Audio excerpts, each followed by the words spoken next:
इस पार्टी का क्या होगा। इस पार्टी का कोई भविष्य दिखाई नहीं पड़ता है। लालू यादव की पार्टी को तो तेजस्वी यादव चलाएंगे या तेज प्रताप चलाएंगे, कांग्रेस को राहुल गांधी चलाएंगे, लेकिन जनता दल को कौन चलाएगा। फिर वो चाहे बरौनी का खाद कारखाना हो, 8,000 करोड़ की लागत से खाद का कारखाना बनकर तैयार हो गया। ये तो ललन जी के पुराने चुनाव क्षेत्र बेगूसराय का हिस्सा है। तो इन लोगों ने टीन का चश्मा लगा रखा, इनको कोई दिखाई नहीं पड़ता है।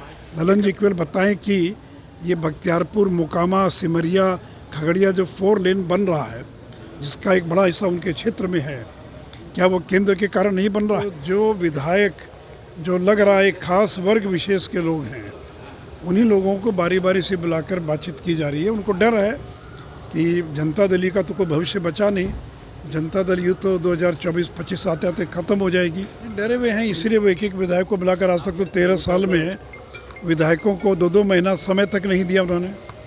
और अब देखेंगे तो जो विधायक बैठक है, जो पार्लियामेंट्री स्टैंडिंग कमेटी जिसका मैं चेयरमैन हूँ, तो 3 जुलाई की जो बैठक है उसके अंदर जो लॉ कमीशन है और जो लेजिस्लेटिव डिपार्टमेंट है, लीगल अफेयर्स डिपार्टमेंट है, उनको आमंत्रित किया गया है ताकि जो कॉमन सिविल कोड पर जो 11th लॉ कमीशन की जो रिपोर्ट थी, जो कंसल्टेशन पेपर था, उसमें क्या है, उसके क्या हाइलाइट्स हैं, उसके बारे में ब्रीफ करने के लिए उन लोगों को बुलाया है। और सारे एमपीज़ रहेंगे, फिर उनके जो सवाल जवाब होंगे उनका वो लोग जवाब देंगे। तो ये मेनली जो 11th लॉ कमीशन जो है, उसकी जो रिपोर्ट है, कंसल्टेशन पेपर जो है, उस पर विचार करने के लिए वो कमेटी की बैठक बुलाई गई है। So some political parties have not made their stand clear. Also, some Congress leaders are saying that एक अलग विषय देखिए, इसका कोई कमेटी से मतलब नहीं है, 2 अलग अलग विषय है। जहाँ तक कमेटी की बात है तो कमेटी में तो सभी पार्टी के लोग हैं और वहाँ पर इस पर डिस्कशन होगा 3 जुलाई को। आवश्यकता होगी तो बाद में भी मीटिंग होगी। बाकी इस कमेटी की बैठक का अलग अलग दलों के से कोई संबंध नहीं। बाकी मेरा व्यक्तिगत कोई अगर आप पूछिएगा तो मैं अपनी बात बोल सकता हूँ, लेकिन जो कमेटी की मीटिंग है वो तो नॉन पॉलिटिकल होती है और उसमें सभी दलों के लोग रहते हैं और किसी भी महत्वपूर्ण विषय पर वो कमेटी चर्चा कर सकती है। तो इस बार हम लॉ कमीशन की रिपोर्ट जो है और उस पर हम लोग चर्चा करेंगे। सर, अपीजमेंट पॉलिटिक्स की वजह से क्या जो डिस्कशन हो रहा है उस पर वो अफेक्ट करेगा, उसके ड्रॉबैक्स या मेरिट्स का? इस कमेटी से उसका कोई बाकी चीज़ों का कोई संबंध नहीं है। ये कमेटी पूरी तरह से न्यूट्रल होती है, सभी पार्टी के लोग रहते हैं और वो लोग फिर अपनी अपनी बात बोलेंगे, जिसका जो मत होगा। कौन क्या बोलेगा ये तो उस कमेटी की बैठक में मालूम पड़ेगा। तो अभी जो बैठक और उसका पर्पस केवल इतना ही है। सर, 21st लॉ कमीशन 2018 में बोली थी कि इसकी ज़रूरत उस समय नहीं थी।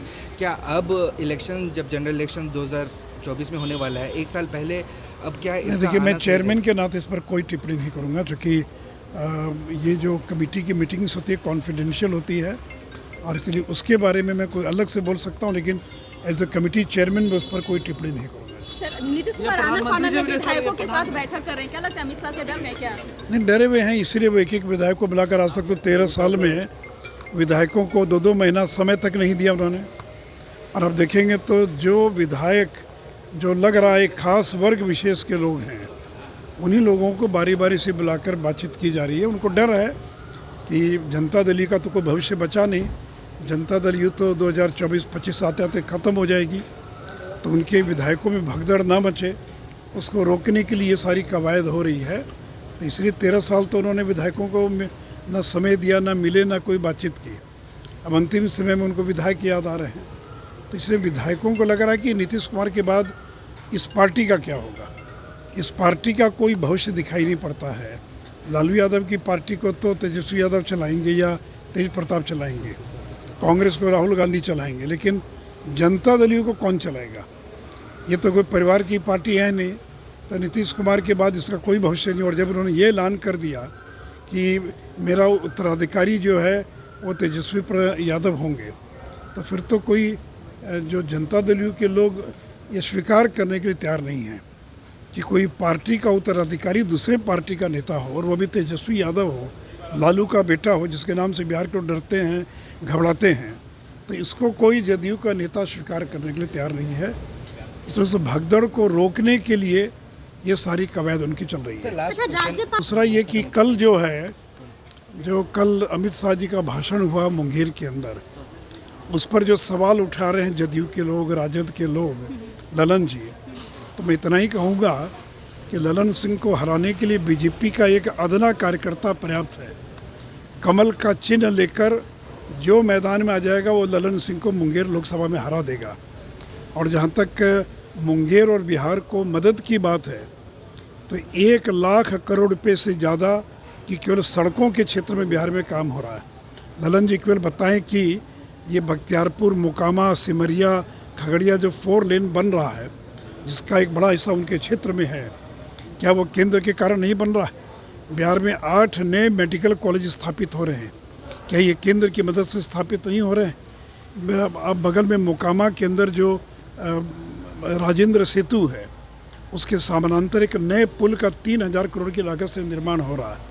तो ये जो पुल बन रहा है यह केंद्र की सौगात नहीं है।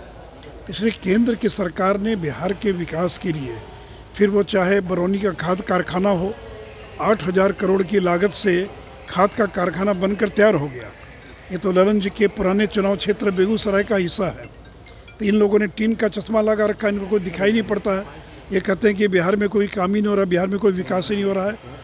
तो इतना काम हो रहा है बिहार के अंदर, तो भले ही ललन जी को दिखाई पड़े ना पड़े, लेकिन बिहार की जनता देख रही है कि बिहार में किस प्रकार विकास का काम हो रहा है। आपकी